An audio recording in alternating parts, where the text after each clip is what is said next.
Приветствую вас на канале Полный кадр. Сегодня мы с вами обсудим анонс камеры Sony ZV-E1. Это рубрика «Фотослухи и новости». Что касается вообще этой камеры, она мне интересна, поскольку линейка ZV это видеоблогерская, можно сказать, линейка. Одна из камер у меня имеется, это ZV-1. Первая камера, которая выходила, тогда это еще был компакт. Позже они выпустили APS-C камеру, то есть с кроп-сенсором, это Sony ZV-E10, ну и теперь выпускают полнокадровую Sony ZV-E1. Посмотрим на ее особенности, поговорим о достоинствах и недостатках. Ну и традиционно для нашей рубрики я буду подсматривать в то, что я выписал по этой камере. Уж извините, не могу все сразу запомнить, все-таки камера только что анонсирована. Так, что касается вообще позиционирования этой камеры, то она не только как полнокадровая камера для блогеров позиционируется, но и как, цитата, «самая компактная и легкая видеокамера в мире с полнокадровой матрицей и сменными объективами». Такое позиционирование есть на официальном сайте Sony, то есть самая компактная видеокамера. Итак, весит она всего 483 грамма с учетом карты памяти, с учетом аккумулятора. Матрица в нее установлена на 12 мегапикселей, такая же как Sony A7S III, то есть достаточно продвинутая с точки зрения видеовозможностей матрица. А пятивосевая стабилизация в камере присутствует, заявлена компенсация до 5 стопов экспозиции. 4К камера снимает до 60 кадров в секунду, причем может писать 10 бит 422 прямо на флешку, на карту памяти. А в будущем также обещают, что будет поддержка 120 кадров в секунду. S-Log 3, конечно же, в камере присутствует, ну и всякие остальные там режимы, которые обычно Sony пихает во все свои камеры, я думаю, не имеет смысла их все перечислять. Продвинутая система фокусировки, опять же, у этой камеры есть, по сути, самое топовое, что сейчас есть у Sony, они запихнули в эту камеру. Есть распознавание людей, зверей, птиц, насекомых, автомобилей, поездов, самолетов. Также добавлены различные фишки с искусственным интеллектом, то есть, например, она умеет распознавать позу человека, и это помогает ей лучше фокусироваться и лучше следить за объектом. Имеется поворотный ЖК-экран, конечно, куда без этого в камере для видеоблогинга. Есть выходы под микрофон и наушники. Имеется пыль- и влагозащита, что тоже очень интересно и хорошо. Хороший стереомикрофон. У него есть дополнительные настройки в этой камере. Там можно захватывать звук спереди камеры, сзади камеры и так далее. То есть эти моменты можно тонко настраивать. Например, в ZV-1 такого нету. Камера имеет хорошие аккумуляторы. Многие владельцы камеры Sony жалуются, что им плохие аккумуляторы в камеры добавляют. Особенно владельцы младших камер, да. Часто Sony этим грешит, что добавляет какие-то слабенькие аккумуляторы. Здесь они добавили хороший аккумулятор NP-FZ100 на 2280 мАч. По сути, этот аккумулятор и в топовых камерах Sony используется. Ну и, конечно же, камера умеет работать через USB как вебка и даже вплоть до 4К 30 кадров в секунду. Это были основные спецификации, основные особенности, основные плюсы камеры, на которые все обращают внимание. Теперь давайте чуть подробнее поговорим про эти плюсы, о том, на что именно стоит обратить внимание, если вы планируете эту камеру приобрести, что вам может быть полезно в этом всем. Ну и поговорим, конечно, про недостатки. Начнем с комментариев по поводу вот этих вот спецификаций, по поводу плюсов камеры. То есть на что стоит обратить внимание? Ну, во-первых, конечно, прикольно, что они запихнули в эту камеру матрицу от Sony A7S III, по сути, их топовой гибридной видеокамере, скажем так, топовые без зеркалки, да, для съемки видео. То есть понятно, что у них есть отдельные линейки под запись видео, то есть FX3, там FX6. Кстати, забыл сказать, стоимость этой камеры вообще официально объявлена в $2200, что в принципе неплохо для таких характеристик. Но надо понимать, что это без учета налогов в США, а в Европе, по крайней мере в Британии, я смотрел, что стоимость уже там, соответственно, не $2200, а около 2300 фунтов стерлингов. Это, соответственно, уже немного другие деньги. Ну и у нас, я думаю, что вряд ли она будет очень дешево продаваться все-таки. Немного отвлекся. Давайте вернемся к спецификациям. Итак, матрица на 12 мегапикселей от Sony A7S III. Она хорошо себя показывает в плане видеосъемки. Отлично подходит для съемки в 4К. Собственно, 60 кадров в секунду, что камера умеет снимать, это тоже очень хорошо. Нужно понимать, что камера сама по себе меньше, чем более старшие модели A7S III там, и A7 IV. То есть эти камеры больше, эти камеры имеют лучшее охлаждение, чем камера, соответственно, ZV-E1. И, соответственно, из-за этого, конечно, уже есть тесты, что камера ZV-E1 перегревается гораздо быстрее. Особенно, когда пишет 4К 60 кадров в секунду. Чтобы вы понимали, там около часа ее хватает. После этого она начинает уже писать о перегреве. Ну, с одной стороны, это, конечно, печально. С другой стороны, час — это достаточно неплохое время. То есть, если мы вспомним, какие тайминги показывали те же Canon, когда выходили, да, то есть это было гораздо более скромное время до перегрева. Здесь же час, ну, в принципе, этого достаточно, особенно если вы снимаете блог. То есть, если вы снимаете блог, если вы не ставите камеру, вот как я, и не снимаете, условно, час, говоря перед ней, то вам этой камеры будет хватать. То есть, обычно влогеры как делают? Они снимают небольшими отрезками, там, по 5 минут, по 10, периодически включая и выключая камеру. В таком режиме никаких проблем с ZV-E1 я не предвижу. Дальше, что еще интересного в этой камере есть. Да, она умеет писать 10 бит 422 прямо в карту памяти. Это тоже очень неплохая история. И, наверное, все современные камеры уже должны это уметь делать. И постепенно эта фишка приходит ко всем. Ну, что касается, конечно, стабилизации, то мы, наверное, отдельно в минусах это не будем отмечать, я отмечу это здесь. Компенсация до 5 стопов экспозиции говорит нам о том, что здесь стоит не топовая стабилизация даже от Sony, наверное, да. Ну, современные производители обычно заявляют 7-8 стопов для своих топовых версий стабилизаторов.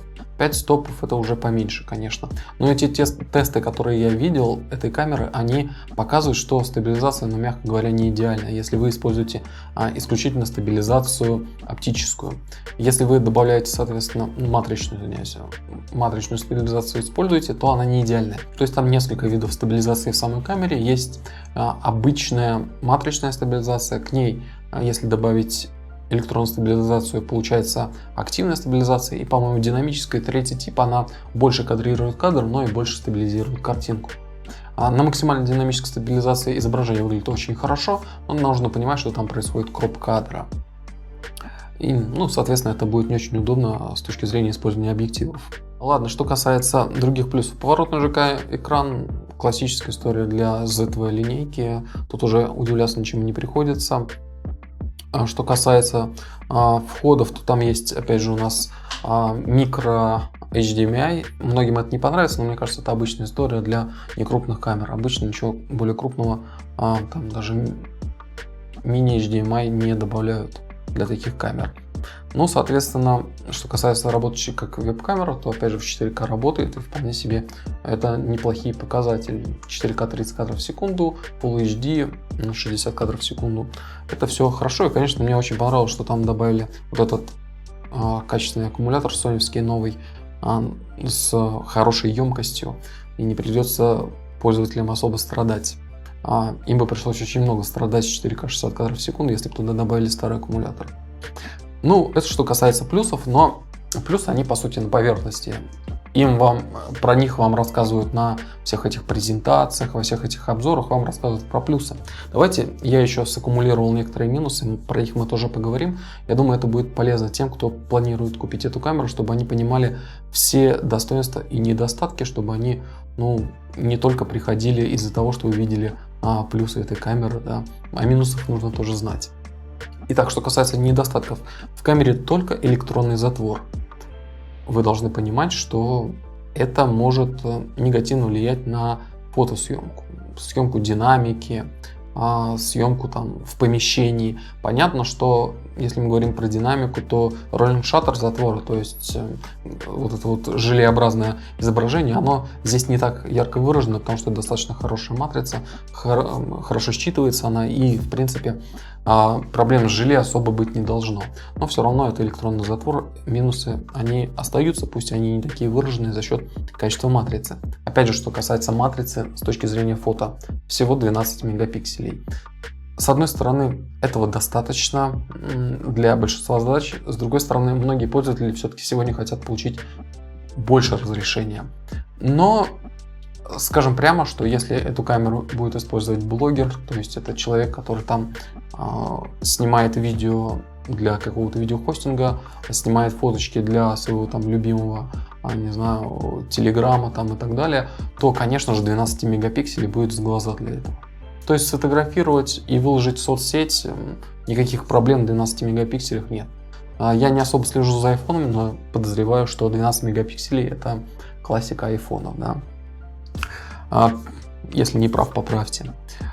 Так, это вот что касается матрицы и недостатков вот с точки зрения разрешения, с точки зрения электронного затвора. Ну, также у камеры нет видоискателя. Многим это не понравится, особенно тем, кто хочет камеры не только видео снимать, но и фото, но и также тем, кто видео снимает, им бывает порой удобно использовать видоискатель. Что касается экрана, как сказал, видоискателя нет, да еще и экран, понимаете, он на 3 дюйма и на 1 миллион 36 тысяч точек. Ну, это просто очень паршивенький экранчик. Примерно такой же, наверное, прям такой же стоит на ZV-1. На самом деле, очень печально, что они такие экраны продолжают добавлять в свои камеры, причем в камеры, которые, ну, уже начинают в приличную сумму выходить. Я там понимаю, когда добавляют ZV-1, это компакт, это не самый дорогой, мягко говоря, компакт, да, такой средний ценовой, скажем так. А тут уже у вас достаточно дорогая полнокадровая беззеркальная камера. Мне кажется, в такую уж камеру можно получше добавить дисплей, особенно если у вас нет видоискателя, да. Но они почему-то не захотели этого сделать, и тем не менее. Вот. Что касается системы охлаждения, то я уже сказал, что есть тесты, которые показывают, что камера перегревается, ну, об этом уже сказано. Ну и, конечно, нужно понимать, что у камеры всего один слот для карт памяти, что означает, что, конечно, как камеру для влогов, блогов и так далее ее использовать вполне можно, как любительскую видеокамеру тоже. Но вот как профессиональный инструмент, по сути, они обрезают эту нишу за счет того, что используют всего один слот. Потому что в профессиональном сегменте использовать одну карту памяти, ну, извиняюсь за тавтологию, это не профессионально. Поэтому я бы сказал, что, конечно, это достаточно серьезный недостаток для такой камеры, которая стоит серьезных денег. И теперь давайте вот кратко описал недостатки, давайте теперь про конкурентов поговорим. Вот сейчас, когда говорил опять же про карты памяти, сразу на ум приходит Sony A7 IV. Там слот для 2 карт памяти. И, соответственно, возможности вообще, они очень сильно похожи на то, что умеет именно вот ZV-E1. И при этом большинства недостатков там нет. То есть там у нас есть видоискатель, у нас там есть механический затвор, у нас там лучшая система охлаждения. И при этом камера, она не будет намного дороже. Особенно на российском рынке, если мы говорим. То есть, ну давайте вот представим, что она будет стоить 2200-2300 евро, когда приедет в Россию. Это, соответственно, будет около 160 180 плюс там 1000 рублей, ну, условно говоря, пусть будет 175 плюс-минус, да. Это, по сути, цена Sony A7 IV. И непонятно, почему нужно предпочесть именно ZV-E1 в этом случае. Потому что, да, конечно, с точки зрения видео, наверное, у A7 IV будут похуже возможности, потому что, опять же, 4К, если 60 кадров в секунду, она там умеет только с кропом писать. То есть такие там есть тоже программные хитрые ограничения со стороны Sony, чтобы вы покупали все, чтобы вы не могли точно определить, какая камера из их линейки будет лучше для вас. Они вас путают, да. Тут такие ограничения, тут такие ограничения. Тут нет 2 слотов для карт памяти. Здесь видео у вас только кроп. Ну, короче, они хитрят как могут. Но суть в том, что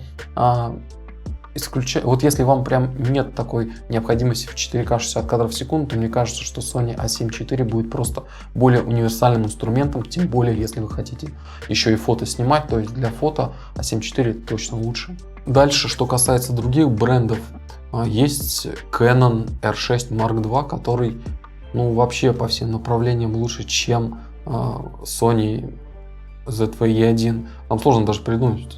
Sony ZV-E1 будет лучше, пожалуй, только в размерах. В остальных аспектах, во многих аспектах будет лучше R6 Mark II. Она будет немного дороже, наверное. Но уж больно у нее там много преимуществ по сравнению с этой Sony. Но опять же, когда тут уже, понимаете, брожение между брендами получается. Тут уже нужно более широко смотреть на картину. Смотреть, какая оптика есть здесь, какая оптика есть здесь, и выбирать, конечно, не только чисто по камерам. Но если брать и сравнивать исключительно камеры, то тут не совсем понятна, опять же, ценовая политика вот ZV-E1.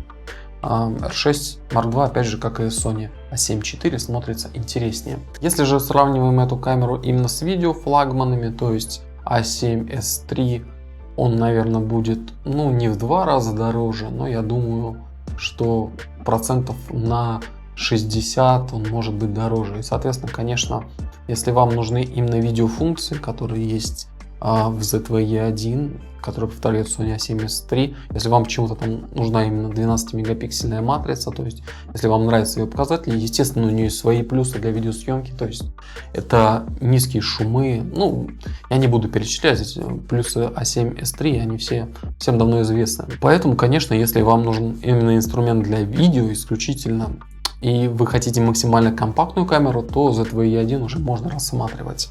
Но опять же повторюсь, A7 IV будет очень сильно на пятки наступать этой камере. Вообще, знаете, несколько лет назад я говорил, что по сути должна быть тенденция на схлопывание. То есть возьмем тот же Canon. У них были кропнутые зеркалки, полнокадровые зеркалки, а были кропнутые без зеркалки системы ESM.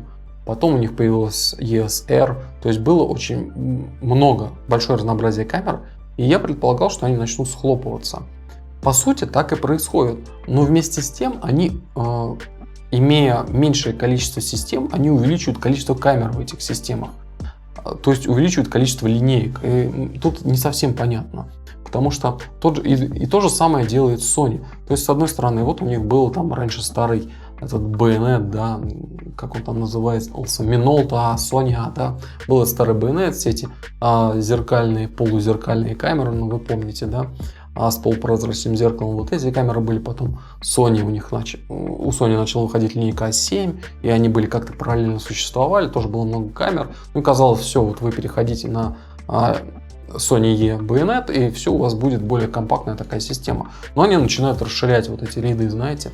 У них теперь есть линейка Sony A7, у них есть линейка Sony ZV, которая изначально казалось, ну что мне лично казалось, они выпустят там одну камеру, условно, ZV-1, и на этом остановятся, да.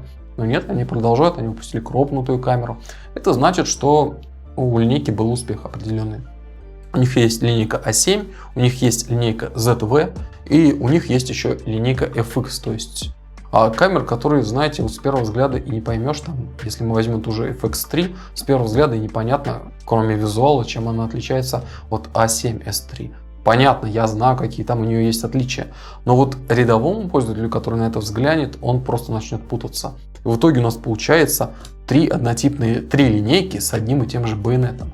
То есть от ситуации, вот, если мы вспоминаем Canon, когда у них было 3 серии камер с разными байонетами, теперь у Sony у нас 3 линейки с одинаковым байонетом. Это немного странная ситуация, согласитесь. Эта ситуация путает пользователей. Камер уже огромное количество. Если вы выбираете камеру Sony, я думаю, вот вы пришли, например, вы долго снимали на Canon, у вас там был условный Canon 80D, и вы решили вот взять себе полнокадровую камеру и думаете, а не хочу я брать Canon, я перейду на Sony.